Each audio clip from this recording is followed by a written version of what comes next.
YouTube, what is going on? Welcome back to the channel. Today in this video, something totally different. I'm going to go over some of the grails I wish I had and some of the items that just make me, you know.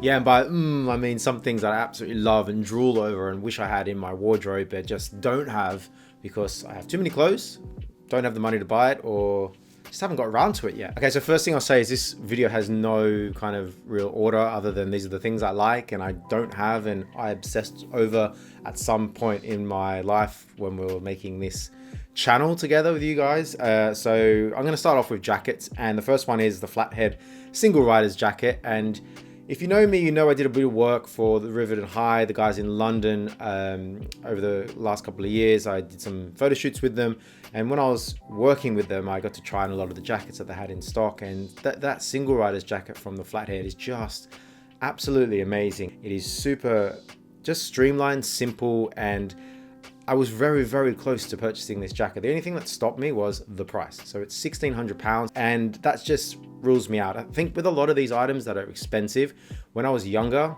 and I had a bit more, I was a bit stupider, put it that way, I probably would have bought it. So you know I've got the real McCoy's A2 leather jacket, which I bought 10 years ago. It was in 2015. I bought that in Japan at the Real McCoy's store, and that jacket, I think it retails for like £1,700, nearly £2,000, Great British pounds. What's that in US dollars? Like 2,000. I'll put it up here. And that today, I probably just wouldn't buy that. You know, I find a lot of other things to buy for that money. So I think maybe when I saw this jacket, it just was at a time where it's a bit too late to be buying leather jackets when I have one. So while on the subject of jackets, I think another one I wanted to get into for quite some time was a shot jacket. Never really, found a shot jacket that I liked until I saw, I think it's called the Duke 370. It's a suede jacket in that tan kind of color, and it's quite really reasonably priced. I think it was like $900, $890 or something like that. And that is a really cool jacket. One, it's suede, and I know people will say suede and the weather, you have to watch the weather, but it's an oiled suede, so it has kind of like a little bit of a warning. You're able to see if it starts getting wet, then you know to get inside. It won't ruin it straight away because the oil protects it, kind of a thing. It was either that one, and I mean, I think that was reasonably priced. Then there was the RRL Alston jacket, which is incredible, but that is really, really expensive. It's around £1,600, but it's got those patch pockets as well, and I really love that on a jacket, on a top, on a shirt. So those two jackets were amazing. Never got around to it. If you do have either of them, let me know in the comments below, because I could be swayed. Because I do have the Field Leathers rough out jacket, which is great. If you haven't seen that video, go check it out. That is a great jacket. So in terms of jackets, I think I'm good. Notable mention as well is, I've never really spoken about these guys, but I always follow them online. If you haven't seen them, The Shop in Vancouver, great social presence on Instagram. That guy's doing some incredible stuff. He works closely with Y2 Leathers out of Japan, and they have a really, really cool chore shirt, jacket, it's a jacket. It's a chore coat. They have a really, really cool rough out version, but they also have a lot of leather versions and stuff. And I think that's reasonably priced around $1,000 US. But the drape on that as well, unlined, nice drape, steer hide leather. Nearly pulled the trigger on that one as well. So if you haven't seen The Shop Vancouver, I'm going to link them all down below, but they're great as well. All right, so let's talk denim. And there's one brand that I've never tried and always wanted to, and it's Only Denim. And for many years, I kept going into a couple stores in London and trying on their Type 2 and Type 3 secret denim jacket in all black. It looks great. And I nearly pulled the trigger, but it's like £400. It's so expensive. So I just never did. And it's still available today. You can still get it every year. And it just, maybe one day. So Oni, if you're listening and you want to send something my way, I'm happy to try it on, So yeah, Only Denim. I've never had any of their stuff. If you have, let me know. It just looks so great.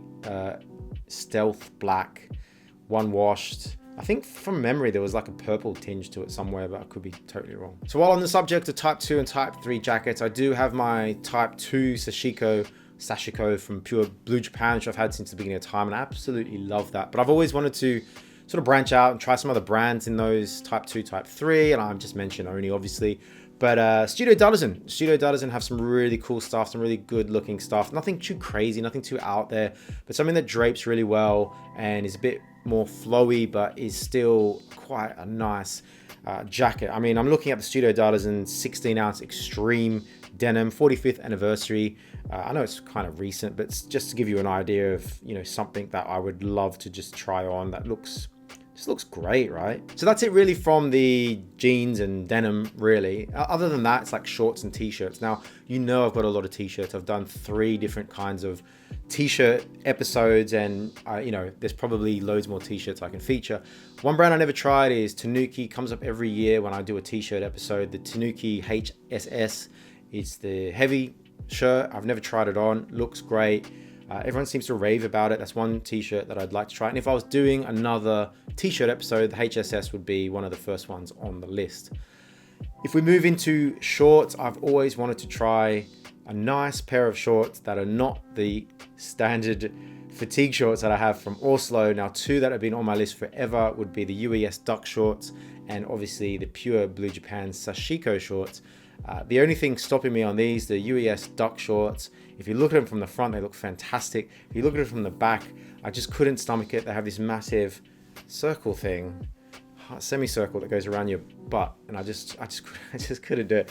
So I've stopped. I haven't got them, but the pure Blue Japan ones look great, and you know, I will probably have to get another pair of shorts soon. I'm really driving my Oslo ones into the ground. So that is it. I hope you enjoyed that. And if you have any of those items at all, drop a comment down below. Let me know what you think of them, because I'd really love to know, because you never know, I might pick some of these up down the track.